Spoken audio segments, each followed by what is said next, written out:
So we're playing a role-playing game, me and my son Tristan.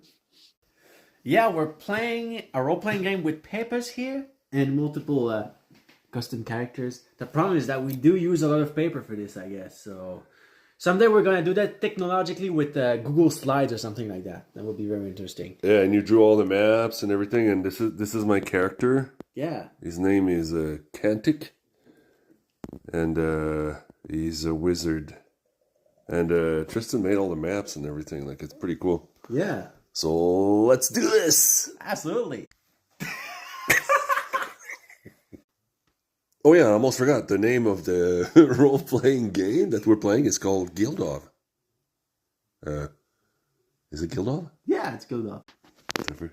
Qu'est-ce que tu de faire? Tu vois.